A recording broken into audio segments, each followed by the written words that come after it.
I already told one of my win.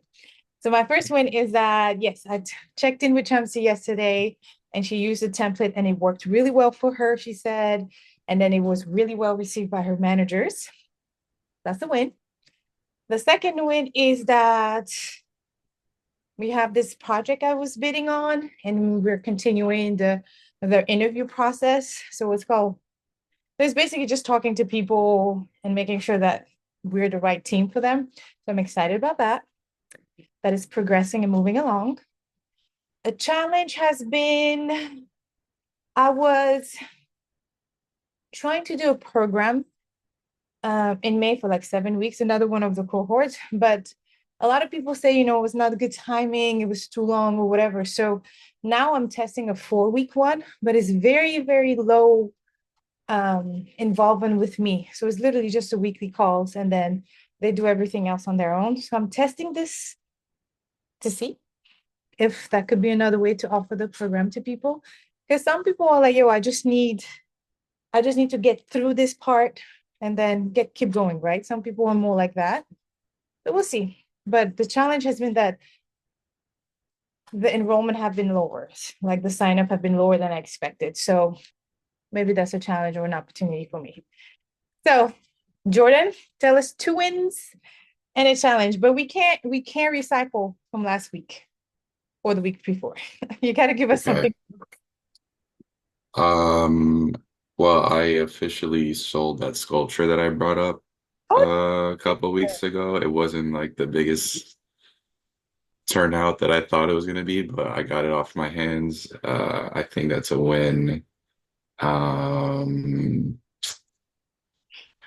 I mean, since you mentioned this is like our last class, this is also just kind of a win, just kind of like embracing a new change, a new challenge, and like saying what I said I was gonna do and go ahead. helping, this was like super helpful. I think like it literally took until the last week with the template for me to be like, okay, this is the job. This is what we'll be doing. I guess I'm kind of a slow learner, but I would take that as a win, just kind of getting through it. Last week's call was super helpful. So I Yes. would say those two are the wins. Challenge.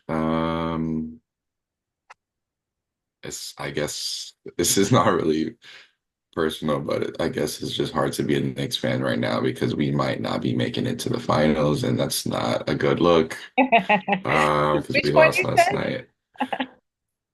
Knicks fan, we lost last night to the Pacers, so we might not make it to the finals. So Mhm. that's not good, but let me try to make a personal challenge. Lord. Yeah.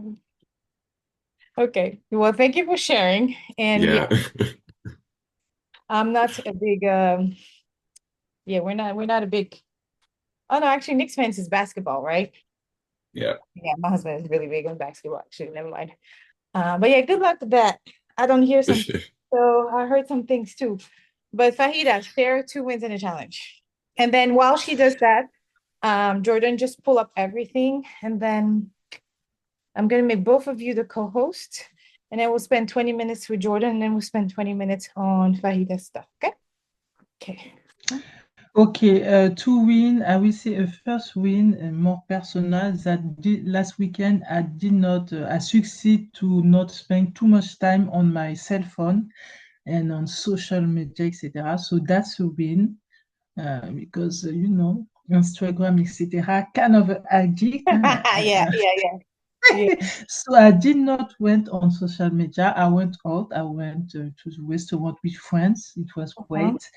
I will decorate like a scene on my living room. So, there is because when we do the digital marketing job, we Uh-huh. already spend a lot of time on screen, No, etc. And that's I a try fact. to, so I try to not spend too much time because when I check some, there is some app when you can check your time. I spend too much time on social media, so so that's a win. A second win, I will say yes. Also about the to succeed to go through the program to the end, to manage to do some things, still learning, and that's the challenge. So the challenge will be to all the work that I still need to do. That's it. Yeah. Well, there's always going to be a little bit more, right? So just give yourself grace. Like and like going back to what Jordan said, is like it doesn't matter how fast you learn. It's all about learning it super well, because what agencies specifically have done is that they want you to learn like this, like this, like this. They want you to be hands-on keyboard day two. And then 2 years in, you realize like there's something missing. You've missed the opportunity to grow the foundational skill. And so when you get to the point where you're supposed to be a manager, you're supposed to be more analytical, you're still lacking of some of the foundation, like, you know what I mean? But luckily it was covered mainly here. So you guys should be good. But like it doesn't matter how fast you learn, it shouldn't. It's like as long as you retain this information the best possible. Because you can't remember 100%, right? So thank you for sharing. I'm super honored. Like this cohort was definitely a little bit different. We definitely did more optimization and analysis, and I like that more. And so kudos to you for being my my my first cohort where I get to optimize more and more and go into details. Because usually it's just an intro, and then they'll have assignment. We check it one time and then we have to move on. But with you guys, I feel like it was a little bit more. All right, the last 2-3 weeks we've really been diving into it, and if this is helpful, then I'll continue doing it for the next cohort. So that's a win. So with that said, Jordan, all eyes on you. So last week, how about I let you lead this meeting? I am your, I don't know, I'll be your account sales, and then Fahida will be your account manager. And am I actually recording this? Yes. And now you're just presenting it. So go through the Excel fairly efficiently, and then let's dive into your analysis. Like, Cool. okay, go ahead. So, different from last week, I kind of definitely started from the top down as far as getting like an ad group involved into exactly how I like pace myself through the tabs. And I made sure to pick the one that met the goal of $9, I think it was, for TC1. So that ended up being OTT, um, OTT viewers retargeting display, which was the 1,330 total click and view conversions. So that's kind of what led my decision making, like I said, throughout the tab. So I filtered out in the inventory with that same ad group. Um, Can you zoom in a little bit? yeah, Thank you. sorry. Thanks. Okay, perfect. Well, a tiny bit more. There it is. Okay, perfect. All right, so talk to us. So Oops, sorry. camping context, yeah, this was a financial service company. OTT viewers from, it looks like the Southeast markets like Charlotte, Raleigh, Greensboro, Richmond. This is just like the general from the template off the bat. So it was a 60-day window, but it was a 14 to 21 day like window where there was actual engagement, and the other days outside of that window weren't the best performing. But since I have the Excel sheets spread out here, I'll just open up the inventory. So I have, sorry, Yahoo, WSO, CTV, which was funny from like the first week that I presented. This was actually one of the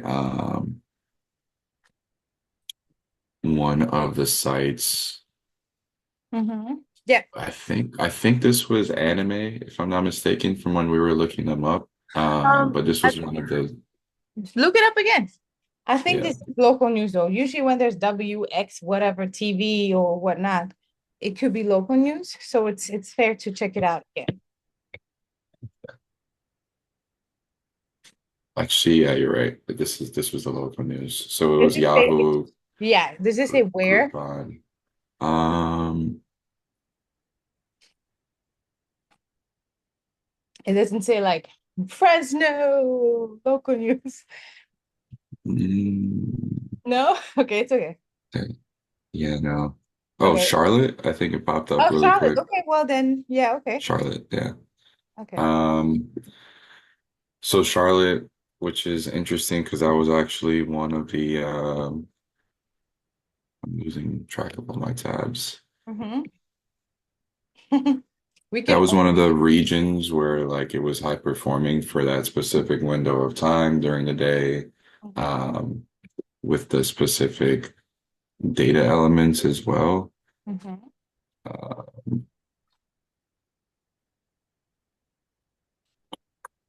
sorry. It's okay.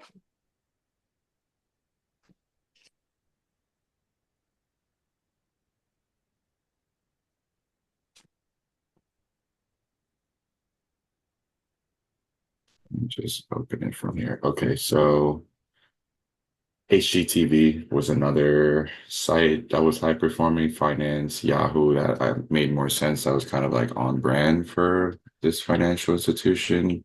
Yeah. Um, so then I went into the next tab, still filtered out for the CT, for the OTT display, and found that the first hour of the day, Mm-hmm. this is filtered to the worst performing.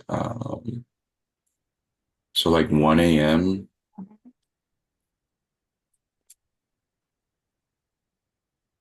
Okay. Um, had a good amount of impressions. Mm-hmm. Okay. And so what's your analysis? Like, what can you tell me about the way you are filtering the pivot table is fine. You're filtering based on, that targeting before. Um, and that's fine if you think this view is helpful. Yeah. But let's click inside, pull out your pivot table. Okay. I'm looking for that pivot table field over here. Yeah. Okay, perfect. So let me undo this. Okay, so see how in your rows right here, you have all of these. Did you do that on purpose? This might be, this was kind of me playing around with it to get the Okay. most like context as possible, but if I love there's a that you better said that. view, I love that you said that because you're supposed to play around with it. Okay. But since this is one ad group within the same campaign and was in the same advertiser, like the advertiser is just is one and the campaign is like one, you can just remove them. So move them up here, filters for now. So that way you can simplify this view tiny bit. Yeah. So what this pop-up window said was like, oh, your data is about to change. You still want to change it. Okay. So now you're only seeing the time and you're only seeing the day. So you might be able to catch better with the eyes if you clean it up a little bit. Because again, you're only looking down to that one ad group. So even if you don't have those filters on, you should still be okay because you have this filter. You feel me? Why is my make it smaller? Okay, there you go. So that's why. So now let's dive into your analysis. Now you're saying that during certain hours of the day, OTT viewers, retargeting users, OTT viewers, retargeting users, have performed highest based on impression and on what? Or what are you saying? on desktop conversions. Okay. So it was 1 a.m. to 2 a.m. Mhm. Yeah, on Yahoo, Groupon, HGTV, Okay. for that TC one. Okay. I love how you said like you're naming your conversion, right? Because like a client, they're gonna be like, what's the conversion? Like the more we can break it down to them, the better. So even the word conversion, I would even stay away from it and I would just name the conversion. So I like that you did that in the second half. Now, this is great analysis based on the KPI, and this is where we have to take a step back and say, wait a minute, why are my conversion higher between 1 to 2 a.m.? And so this data is probably not going to answer this per se. You might have to take it to the next level and research the audience. So you might want to look into maybe Googling, right? You use the Google and then you identify who is, converting at 1 and 2 in the morning. Is it fraudulent? Is it bot-like? It shouldn't be because, the Trade Desk, which is the report where we ran to, has additional fraud and brand safety measures. But me, from the first thing, I'll be like, why are people not sleeping at this time? Like what makes this hour particularly higher in terms of conversion? Because if I'm the client, I want to know. I'm like, well, shit, why are my people opening accounts at 1 in the morning? You know what I mean? We're not even open. We're not even operating. So maybe Google that to explain, hey, we're not particularly sure based on the data we have right now. We can add additional measurement touch point. What I mean by that is just you adding conversions touch points, like adding more pages to see if they're interacting with that. But this is when also you have to ask your manager, ask your lead, hey, what do you think? Why is this? They're probably going to be like, most of the overnight hours are fraudulent or their data centers. We don't want this data, but this is a conversion. Like they open the account. You know what I mean? And so Right. the question would be, hey, client, are you indeed seeing that there's an increase of new account, like legit new account? If the client comes back and say yes, then that's when you have to do more research on why is this audience behaving this way? And then that's when you add hypothesis. That's when you test other recommendations, such as separating that hour, bidding. I wouldn't bid higher on this hour because it's already performing well, right? And then, like you have to deconstruct. But most directors in this industry will look at this time and be like, something ain't right, because it's overnight. And this is banking. Another thing I would want to know is if you go to data element, it's probably not going to tell you who, right? Yeah, it's only going to do cross device because this is retargeting. Okay. Yeah, data element is only going to show you this. Then I would want to take it one step further and try to understand this audience based on the retargeting. So yeah, I would look into that hour. This is still good finding though. Like I used to work for this agency. They will automatically exclude between the hours of 1 and 3 or 4 in the morning because they were convinced that it's fraudulent. Nobody is converting at that time. It doesn't matter it doesn't matter the thing. So go back to your analysis now, your Word doc. Okay, so amazing. Now, what are your key insights? What can you tell Fahida and I? Kind of said most of it. I guess like I left out a bit of the data elements. It was mostly no, this is for the least performing, sorry. Mm-hmm. That was for Chesterfield.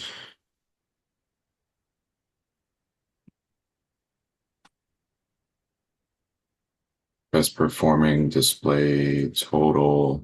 It's looking like Safari Mm-hmm. for both mobile and web. Nice. Okay, mobile optimize. Okay. Which I guess helps with the case of it. Like, I'm not sure if bots are able to operate on mobile as much as they are on the web, but that would be like a question I would add into like the Google search. Yeah, Um, I will look I it up don't know too. if there's like a difference there. Yeah. No, I think they can definitely be both depending on the device. I think the whole thing about mobile is also those accidental clicks, the fat finger, you know, syndrome. Like, oh, I don't want to click on this. Let me step out. So I think that would be a good Google search to do as well. Um, so now what do you mean by leverage display retargeting for OTT viewers segments focus on financial products? Because this part is basically the insight, right? So you have the analysis. The analysis tells you what happened. Like this is what's happening. The insight is based on the changes after what happened. We've discovered this. So what are you saying in the insight part? I guess now that you kind of said it earlier, you kind of alluded to it. Like if we're already performing well, it actually doesn't make sense to keep putting money there. So that's kind of what that said as far as like this is where we're performing well. It might make sense to leverage that Oh, okay. segment of good performance to lean in. But if that's not the case, I would have to figure out. I guess that would lead into like the least performing aspect of all this. Like, I mean, where is it? sorry to cut you off. If something performs well, yes, you do want to put more money in it, right? Because Okay. our whole intention is to be cost efficient. At the end of the day, it's all down to that dollar number and to the conversion. So if something performs really well, then these are the two recommendations you should have. The first one is let's leverage, like you said, more of that in different ways. So if OTT viewers retargeting with display works really well, how can we maybe add a data partner that will deconstruct that data, that first party data for us and let us understand a persona? So adding a recommended data partner to help us understand those retargeting behaviors, the viewers of the retargeting ad group. Two, we would look at, since this is financial based, maybe retargeting those viewers when they're on site somewhere. So maybe again, going back to the data provider, maybe you need to have a data provider that is really good at geolocations and geofencing, event planning, somebody like Draco that will really take it to the next level for you. So some of your recommendations should be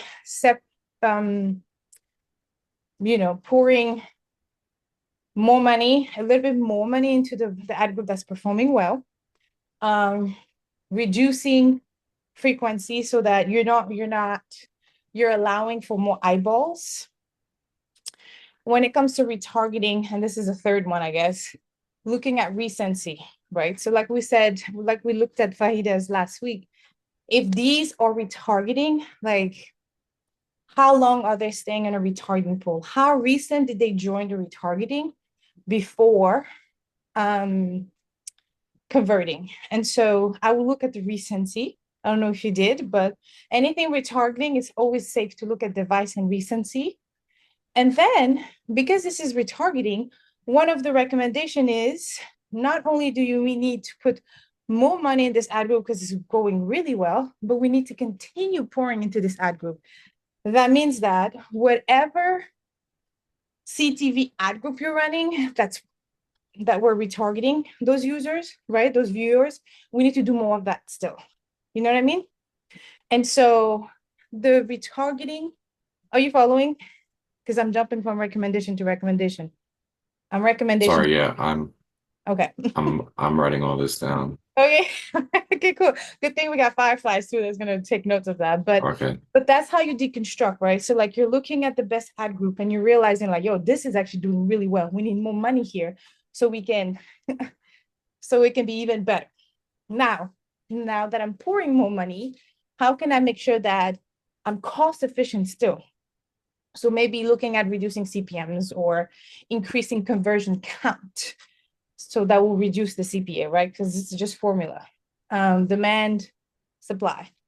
And then the second recommendation was like, well, we need to keep pouring into the retargeting group, which is the CTV group. So that upper funnel, we need to do more of that. So not only pour money in retargeting, continue pouring more money into the CTV. Maybe because retargeting is performing really well in those sites that you mentioned, AGTV, local news, and then email. Maybe in the CTV upper funnel, adding home improvement, DIYs, CTV content channel, if it's not already in there, right? And then adding more local news content because Charlotte, right? We saw that. And then the third one would be, since this is mail.yahoo, I would look into an email specific provider like Live Intent. Live Intent is known for targeting people that are subscribed to newsletter, and then it's programmatically served to us. So like, for instance, if you have a subscription with, I don't know, New York Post, New York Times, whatever, once a week, once a month, they send you their recap. Within the recap, within that email newsletter that you click through, you have small spots to serve those banners, and that's what Live Intent does. It has access to that specific, unique placement.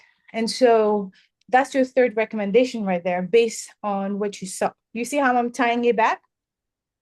So if you don't even know who to reach out to, you can Google it. You can even ask me like, yo, do you know if there's a way to target people that attend bars and watch TV while they're, watch sports TV while they're in the bars? Yes, so this is specifically this vendor. And I know the vendor, I just forgot the name. You know what I mean? So that's how based on what you're seeing, that's how you tie it back. You take a step back and be like, okay, well, we need more.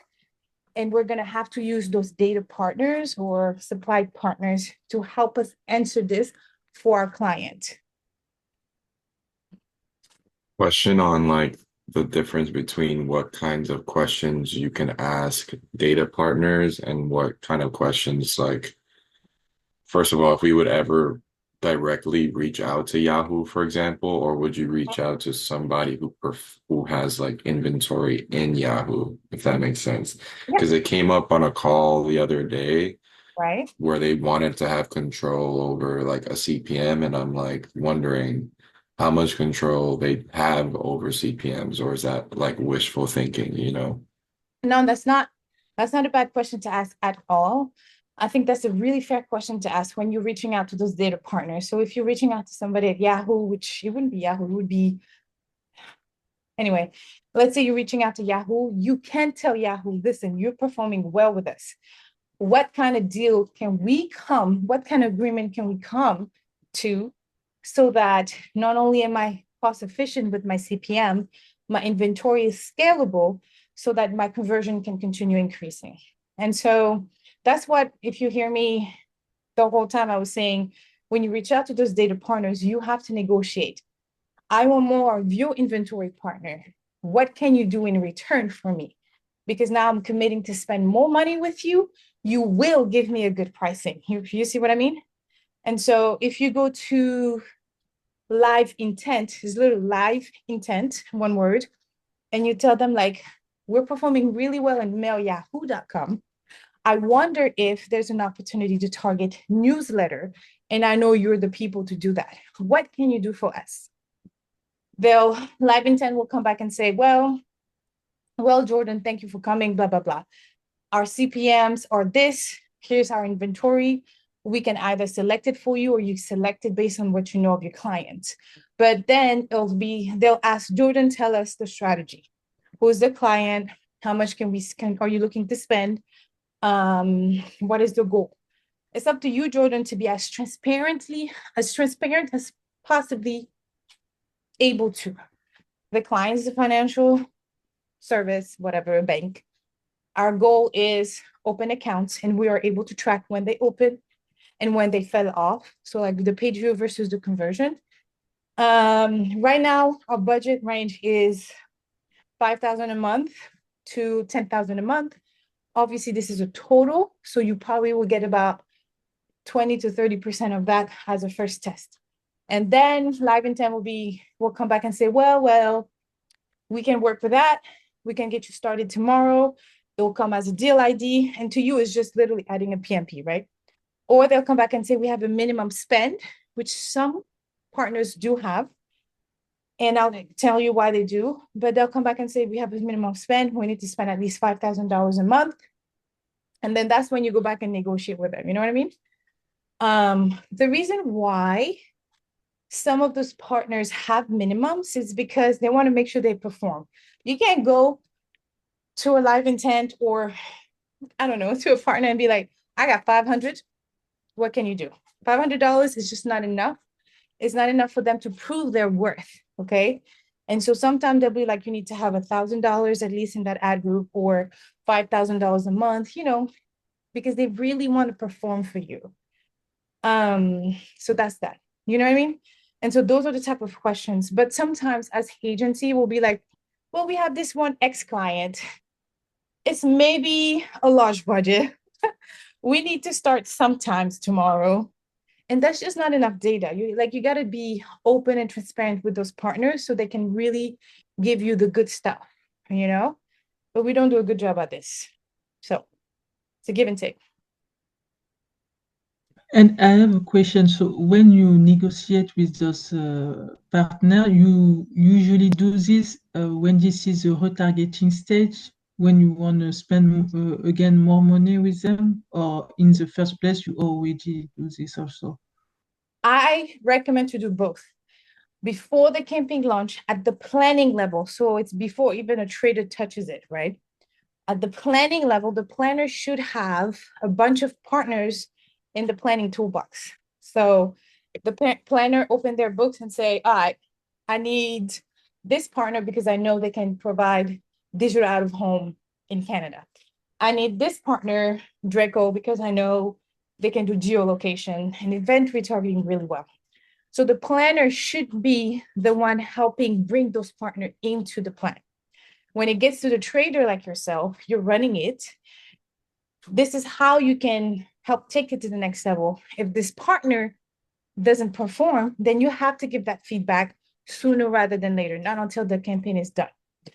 If you know that this partner is performing, but there's still opportunities to do better, you reach out to the partner then, right? Like you're saying, Fahida, or you add a different type of those same partner, and then you test them against each other, right? So it's an A/B test.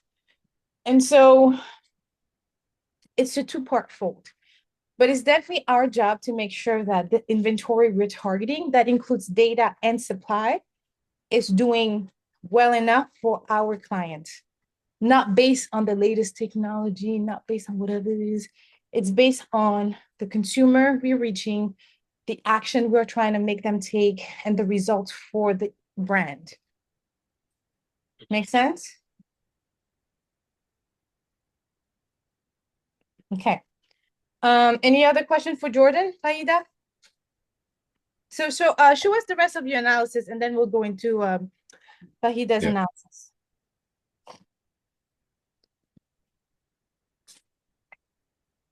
These were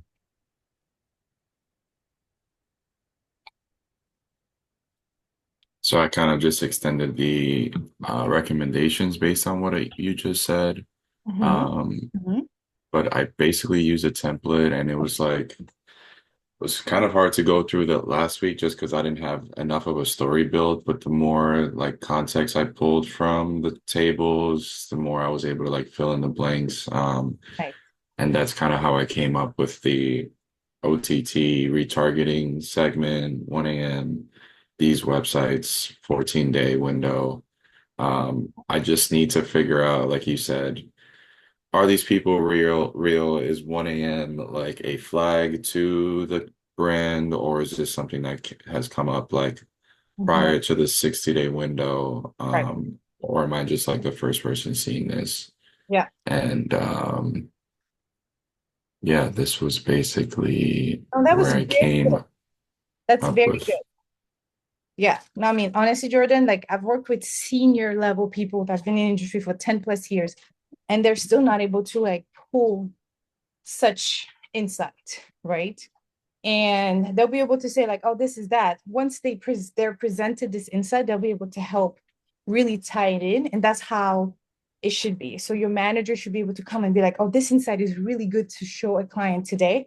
This insight is good, but knowing the client, they won't receive it as well as we will, because it needs to it's like it needs to sprout a little bit more. It needs to cut a little bit more, so we can prove the insight is actually good or bad. And so this template is definitely just meant to help build the analysis so that when you get to that point, you're able to pull in and out of the insight. And yes, and I always recommend that you pull extra research outside of the data to see like, is that what is happening out here in the streets? But this is really good. Very good job. Well done. Cool. All right, Fahida. All eyes on you, or do you have a question for Jordan? Based on No, okay, no, I don't have more. Okay, so let me share my let me screen. make sure you have access to power. Yes.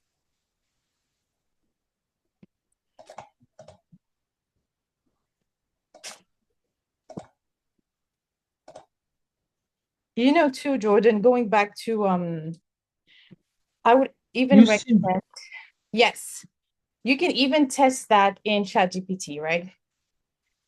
Matter of fact, I would love for you to do it and then just let me know in emails what ChatGPT told you to say. But I will copy paste that analysis about the 1 a.m. thing. You have to tell ChatGPT, you have to treat ChatGPT like a junior. You got to tell her everything so she can pull a true analysis. So here's the prompt. Copy paste your analysis, maybe copy paste just the table that you're referring to, and let her know, based on my analysis, I have pulled from this table attached, what are some trends, some key insight that you can pull outside of what I'm seeing and why. Help me present it in easy English to my account management team if I had to copy paste in a report. And then the prompt should also said, based on my analysis, can you help me understand why this user, and then you tell OTT viewers, the message looks like this, whatever. This user is performing really well at 1 a.m. Why can't this happen? And what I've learned is that when you're asking why, you can tell her, when you scrub the web based on web research, why do you think this is happening? Why do you think it's a good thing or a bad thing? Present both, and then let her do her thing, and then see. You know what I mean? Yeah, I actually was speaking to her while you were giving me those notes, so I can show you once Fajida's done. There's some Okay. feedback here. All right, Yeah, all right. Because I do that sometimes. I'll be like, yo, yeah, maybe ChatGPT is saying something, and that's okay to do, right? But you can't just upload the whole thing and then expect her to pull all the insights. She'll just pull based on calculation, and it'll be really machine driven. So you have to kind of finesse her and like guide her. And if you treat ChatGPT like a junior level and you tell her everything, then it'll be able to take it to the next level. But anyway, all right, Fahida, talk to us. I'm your salesperson. okay, Jordan. okay. You see this my screen? Yes, I You see see board. okay, so I will not go through again the first part because I already talked about the last week, but Mhm. what I had was more the recommendation and next step part. Okay. So about the recommendations. So the first recommendation will be to exclude or put in probation all those websites Mhm. with high costs and not a lot of conversion, not a lot of account opening, and also to exclude all the websites. Another recommendation is to really focus to the most performing segment and the most performing data provider with the best result. Now, Saida, Another, sorry to cut you off. Quick question. Which ad group are we looking at? I forgot. this is the best. This is the best performing ad group, which is this one. Which one? This one. Sorry, this one. Oh, the SunTrust. Okay, I was gonna say what? Yes. Okay, perfect. Yes. Okay, Yes, so this so one. So I will. So the first step for the retargeting step is to exclude what did not work in the first place. So okay. all the website and put some in probation. And then another step will be so to focus on the data providers identified with the best segment in terms of account opening. And also for the retargeting is to adjust in terms of timing and frequency. So in the data, we saw that early morning to early afternoon, so 9 to 1 p.m., and also late at night. Mhm. Okay. And also to really focus the retargeting between between the two first week, because in the data we really saw the differences after 2 weeks, very low conversion account opening. So really to try to see if we focus on this window, if we can scale the account opening. And also in the analysis, we saw that in terms of devices, that with tablet inventory, there is no conversion, so we can exclude it completely, I think. And also in terms of hour, we saw that people in the sorry in the campaign, people act really early in the campaign, you know. So we have conversion already in the second day. So I think we can really focus on in the creative to focus with message that really reflects the urgency, because if people, as you mentioned last week, you mentioned if people really take action early in the morning or evening or early in the campaign, Yes. that means that there is a sense of urgency.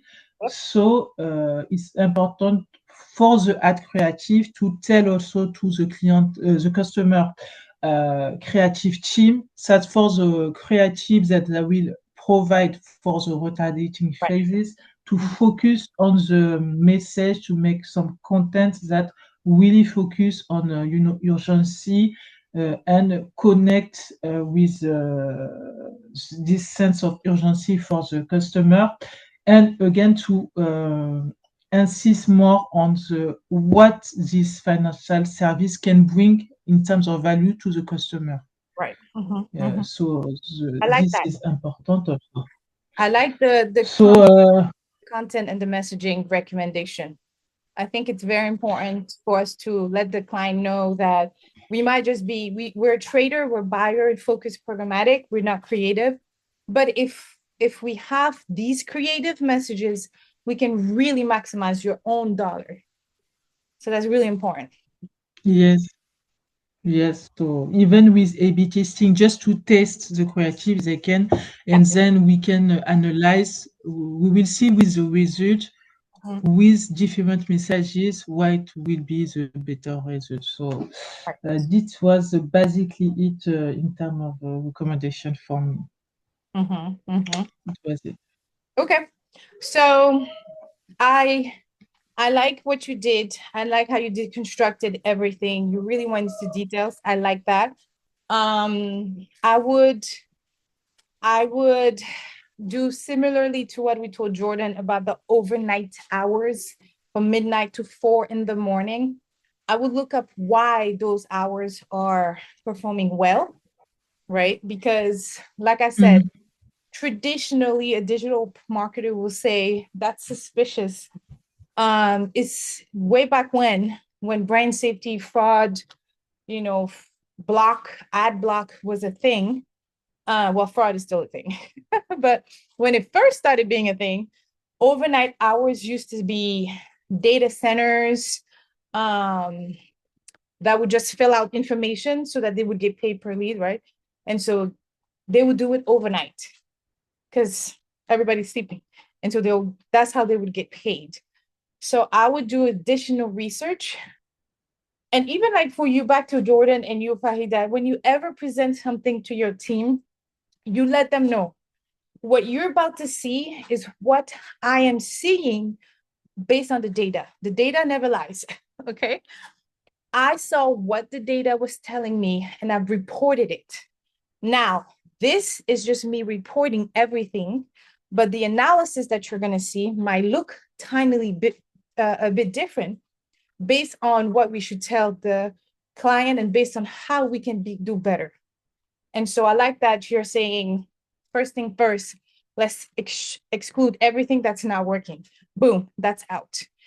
You can even take it one step above and say, all of these sites are not performing.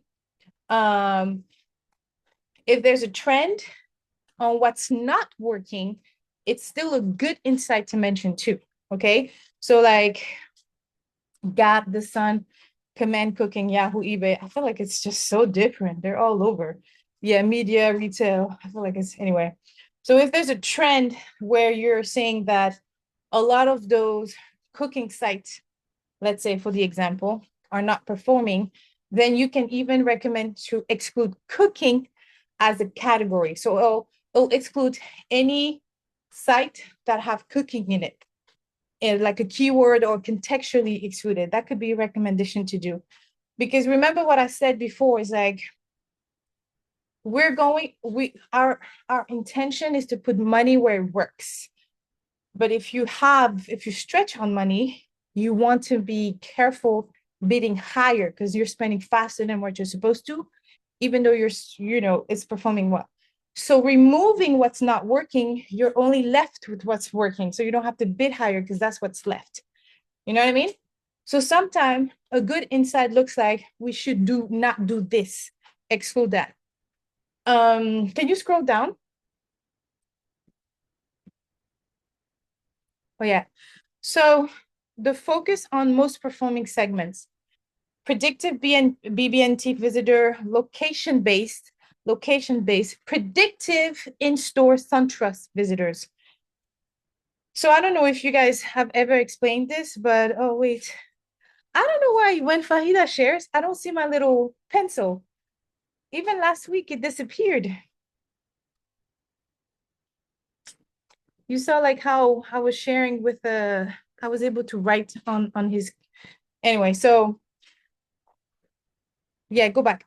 So the focus on the high performing segments, who are the data partners for them? Did you pull that? So these right here, you're moving. Okay, these right here, Data Alliance, okay. Cubic, that makes sense. So now stop right there. Data Alliance is the Trade Desk DMP, okay? And so Data Alliance is always going to give you the best pricing possible because it's already owned by the Trade Desk, somewhat, shape, or form. But Cubic is a third-party data partner. So I would look up Cubic and Distillery and maybe add it in my insight that we should reach out to those two partners directly and then ask them to give us more customization. You know what I mean? I would do that in my insight. What kind of customization you mean? I don't know. They'll tell me. I'll reach out to Cubic and say, look, you're doing so well with the off-the-shelf segment. Can you do what else can you do for me, show me good stuff. Mm. And then Cubic will be like, oh, bet I can do this and this for you because now you told me this and that. I can even take it one step further and really give you the people you want because they have the capability. And for you, it will look the same way you added it in your ad group. You'll just pick it, add it. There's no extra. You know what I mean? You'll just give them your seat number. You'll tell them my trade desk or my DV360 number is X. In AdLib, you can do it this way. And boom, you just add it to a separate ad group and you test it. Same thing with Distillery. Remember, actually, I'm gonna plug it right here because it's important. Tomorrow's podcast is the next 3 podcasts is sponsored by Draco, which is the geolocation data partner, right? I feel like it's so relevant for this. And in tomorrow's podcast, Stuart, the CEO, he talked about how important the difference between off the shelf versus customized. And he was saying that when you're inside your DSP, you see all of those segments and those are still good. But going the other route, like I'm telling you to go with Cubic and Distillery, really takes it to the next level cost efficiently. You have more control over your audience and you're actually like you have a team of people behind the scene that's also filtering and optimizing in the back end for you. So off the shelf, like which is what we have right now, we just selected directly from the DMP with no customization, works well. But once we see that this works well, customizing it can even do it better. You know what I mean? So we don't just stay at this good enough. We want it to be great. So the podcast tomorrow is going to be super cool. So I would recommend that you reach out to Cubic and Distillery and understand what they can provide more for the client. The same way I told Jordan to do for, who was it? Somebody, Live Intent. You do the same thing for Cubic. So in your analysis, you'll have to write it. So the insight looks like our best performing data segments or the audience that's performing the highest. It all include competitors, visitors, such as specifically SunTrust and BB&T. Those are banks competitive, right? We also know that we've used in-stores visitors via our distillery partner, which help us, or maybe rephrase it to, distillery allows us to implement a predictive model audience, predicting that those people have visited in the last whatever. So this is when you do a little bit more research to really name it out, okay? And then, so this is the insight. You're telling them this works really well because this is who the partner is and this is how they do things. The recommendation is with your creative messages to speak directly to those SunTrust and BB&T visitors and to request a deal direct with those with Cubic and Distillery to test it out. But before you put that as a recommendation, you already called Cubic, you already called Distillery, and you said, Distillery, I really want to work with you. I have this insight that I'm writing, the end of campaign report that I'm writing for this brand. Can you help me really word it? What can you do differently than what I've been doing? And how can it be beneficial? And then Distillery is going to be like, Fahida, this is boom, boom, boom. This is great. But if you do this and this with us, you can take it to the next level. And so you write this down as a recommendation. And then you suggest a budget for it because you're going to need money. But that's how you increase revenue from a business perspective for the agency. Like you're recommending more new strategies. And so we need a little bit more funding to test our strategy. Scroll down, or I would, if Cubic is telling us something that you don't like, you go to Cubic's competitor. So there's Ninth Decimal, there's Draco. I just mentioned Draco. Like you'll go to Draco and say, Cubic is telling me this. We just cannot do what Cubic is asking us to do. It's too expensive. Can you do better? And then Draco will be like, yes, we can. Here you go. So.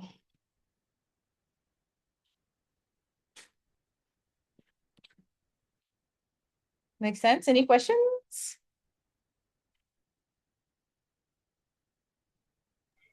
No, not. Does it make sense? Jordan, you have any question as an account manager for Fahida? Um, I guess then the follow-up steps would be like my only concern. Like, do we have anything planned to get great about our targeting opposed to being opposed to like using the information that was like given to us from the data?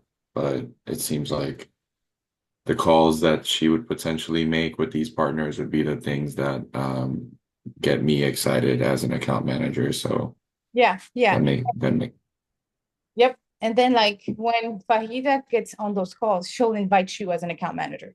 She'll be like, yo, account manager, I'm just gonna get on the call to figure out if this is a good move before I add it as a recommendation. Do you want to join the call? You know? And so um okay, yeah, this is great. I mean, this is exactly what you're supposed to do. So good job, y'all. You get an A plus, 20 sur 20. Excellent work. you did it. You did it. So Fahida and I has a Yes, one-on-one thank you. after this, so we're gonna hop off. And then we'll jump on the other call. But Jordan, please let me know as a one-on-one. And then I Yeah. still feel like all three of us should do either live podcast together or like a webinar together where you guys can tell me, it's almost like a testimonial, right? Like I've learned this much. This was super challenging. This was super helpful. This is what I would want to see more of, whatever. And then either you guys can present the final analysis that you're about to write as your case study. I had this ad group to do, and this is what I wrote. Or we come up with something else that you guys can portray. Okay. So it can be like a interview style, it could be whatever. So you let me know if you're down for something like that. Yeah, I still have to Okay. put time on your calendar, so Yeah. yeah, I'll Just email me for next week because we have to travel to a wedding tomorrow morning. okay. And then Friday is the wedding. I thought it was Saturday, but Friday is the wedding. And so I'm coming back Saturday. So next week I'll be able to do the one-on-one. And then with Fahida, we'll discuss this in a few minutes. Cool. Cool. All right. Well, this is officially and unofficially the end, but it's not the end for real. Okay. I'm always available via email, Slack, text, whatever you want to do. And then we'll connect on our one-on-one after that. Sounds good. Cool. Bye, guys. Have a Okay. great rest of the week. And Bye. Fahida, give me 3 minutes and then we'll hop on the other call. Okay. Okay, great. Bye bye, Jordan. Bye. Nice meeting you.